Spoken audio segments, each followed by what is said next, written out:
What is going on, guys? So today we're going to continue with wiring. What we're doing right now is I'm finishing up all the little switches, and we're going to get some gauges in here as well as the dash.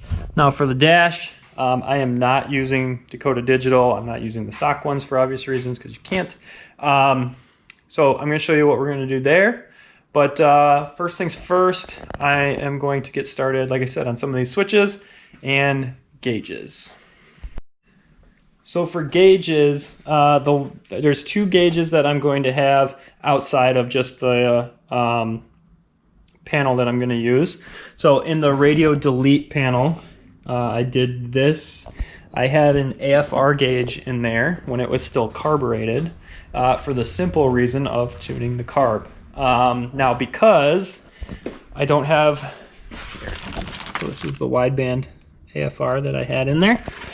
So because I don't have a carburetor, we're fuel injected, we're naturally aspirated, honestly I'm really not that concerned about what AFRs are going to be. Those should be under control pretty much all the time. So not worried about that, so we're going to ditch that. The two things that I do want to stay very close eye on, one, for obvious reasons, again, fuel. So I got, and it's along the same lines of what I had in there. Oh, now Autometer, we're gonna do a fuel level gauge, that one. And then I already mocked up this other one, but what I want to keep a real close eye on at all times is oil pressure. So that's going to be the other one. Reason being for those two, why are those as specific as they are, is because with my PCM, there is no tie-in to the digital dash that I'm going to do. So I do need to keep an eye on those. I have a mechanical oil pressure sender, which back here, right down there. Now with these, they don't fit because they bump up against the intake manifold. So I have a Dakota Digital adapter down there that you can see. And that takes it from being just straight up, but raises it 1.5 inches, 2 inches, and then tilts it at 45-degree angle. So that's where we got that. Yeah, let's get these gauges in and go from there. All right, so when I put this gauge, or that first gauge in there, I knew I would eventually want to have more than one. So thankfully, I didn't put it right in the middle. I left room. Now you do have these clips on the back side there that mount into the holes. So you're a little limited on that space, but overall you can still use it. When I measured out, I did measure the centers for a second one, which is good. We're just going to have to modify these brackets, these mounting brackets, which will be easy. You just kind of sand them down. So that way those two can sit kind of like this. You can see how they kind of bump up against each other, so we'll have to modify that a little bit, but that's where we'll go from there. So I'm going to take this out. We are going to get this other hole drilled and go from there.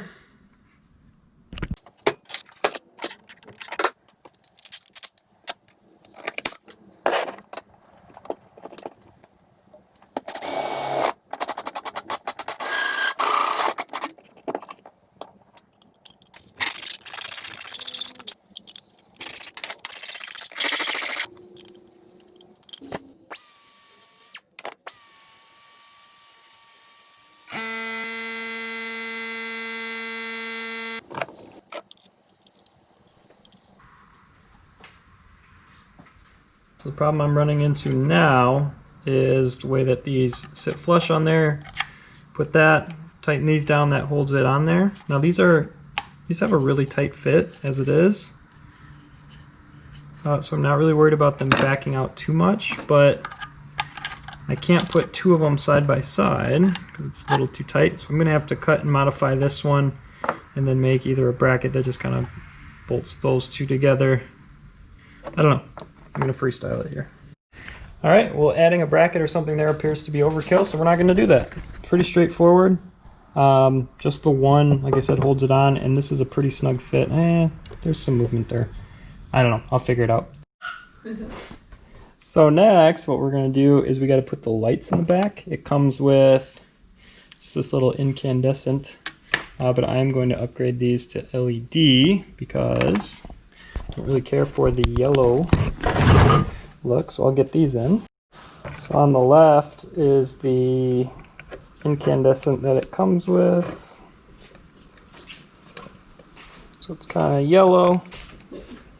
The LED on the right, more white. So we're gonna run those. So together, that's what they'll look like. Much better. All right, gauges are in. USB is in as well. So when I test them, everything works. And when I pull the headlight switch, those backlight, which looks good, but when I pull it, that's just on parking light. When I pull it into headlight, it turns off. So I got to figure out what's going on there. I missed a wire or something, but we'll figure that out. All right, so we are moving on from these gauges into the dash kind of gauge bezel here. I said we're not using Dakota digital gauges, so what are we going to use? We're going to use the Edge Insight CTS 3. That runs just off of OSB, or OBD2, excuse me. This runs off of OBD2. And in order to do that, I was going to make a template using the stock gauge cluster, but I couldn't necessarily get it exactly the way I wanted it. So I found a little place called Muncie Speed, who makes all sorts of parts for these. And you can get a blank, this is fiberglass. They also make this in carbon fiber, but they make completely blank gauge bezels. So this is in primer right now. I made my cuts, I got to smooth that out, but that's where that screen is going to sit. Got my holes cut for my switches there. I'm going to put turn signal indicators on each side here, and then also by the light I'm going to put a little indicator that's going to be for when the high beams are on. But otherwise a really super simple dash setup that's going to look really good. Already I kind of cracked it when I was test fitting it, so I'm going to have to probably make this hole just a touch bigger so that it fits up a little bit nicer, and then patch this up with a little bit of the fiberglass Bondo. And then we'll give this a once over with some sanding. We'll get this, I think I'm going to do this all in gold like the rest of the dash, and go from there. Alright, so for this comes with this nice little screen. Typically a lot of diesel guys use these and they'll put them like up here, but this is going to sit right in here. I think that's going to look pretty sweet. So let me see here. This will load up. What are they doing? Okay, so these are our wires that we have. This is the OBD2 port. This goes into the back, right in there. And then you can also add stuff into there. All right, so we're back over on the workbench, and we need to get this mounted into that. The way we did that, like I said, when I bought this, this was completely blank. I made this cut, but we're gonna do something along these lines. And again, we'll get all these cleaned up and all painted. But the way we're gonna do that, so I already have it measured out, but we're gonna do something along these lines here.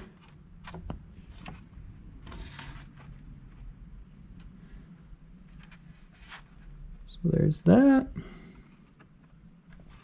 And then I got these inside corner braces. And what I did is I just bent them back to make them more of an S. And the way we're going to run these, basically, just like that. So I'm going to drill holes for here as well as on this one. And then in those holes is going to be where I put my turn signal indicators, the blinkers. So these are just LEDs, ambers. Again, Amazon, can't go wrong. I got 3 of them and it was like $5.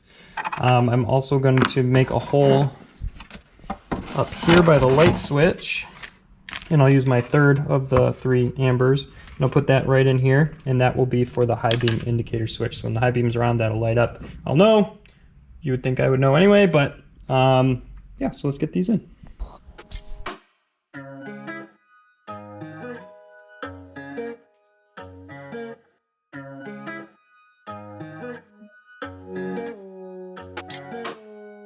Okay, so all my holes are drilled, and before you say it, I know this is just a touch higher than that one, and that's going to drive me insane. These aren't exactly perfect either, so this part was a little too expensive for me to just say, you know what, I'm going to get another one and start over. I'm not in love with it, but it'll work. So just going to get these cleaned up and potentially get this thing in primer tonight, the rest of it after I get it sanded. So this is already a 2K primer. Unfortunately, I don't have 2K primer, so this 2K primer will be the base, and then we'll get another set of primer on it after I get everything cleaned up and paint there shortly after. All right, so I went through this whole process of wiring up this 12 to 5 volt inverter, getting everything grounded to the relay, and it turns out because this is OBD2 in HDMI, OBD2 is always constant. It always has a constant power. This just plugs into the back of it and boom, it's on. That's all you need to do for the screen. So that's perfect. Wasted about an hour wiring that, figuring out I didn't need it, and then not using it. Coming down to the, so these are from the PCM, these are for the dash wires and stuff. The dark blue and the green, these are gonna be your grounds for the fans. So those come around and we have our fans all wired up and everything good to go there. Now I can't test the fans because they are programmed to kick on at 185 and 200, I believe, 1 and 2. So obviously I can't get the engine up to temperature because I don't have that lower radiator hose, so there's no coolant. So I guess I could, but that wouldn't take very long, and I don't really like running it up to temperature without coolant. So I'm not going to do that right now. So that's a little bit of a anticlimactic thing. But I also got this nice and painted. So I decided to go black instead of gold. Reason being, like I said, that hole is just like, it's 1/8 of an inch higher on this one. And with the turn signals being black, with everything black, they'll just kind of disappear. So, yeah, I mean, unless the hazards are going, you're not going to notice that as likely. So this is in black, it's in clear coat, so we're going to put the signal indicators and get everything mounted up. And there you have it. So 2 indicators, the screen. Let's get this plugged in and see what it looks like.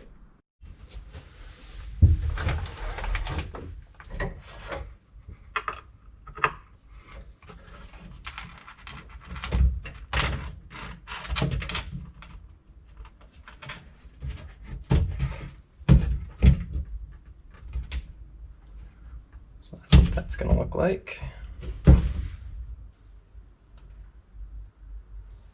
There you have it. And this is all customizable. There's all sorts of different screens you can use. So that's pretty sweet.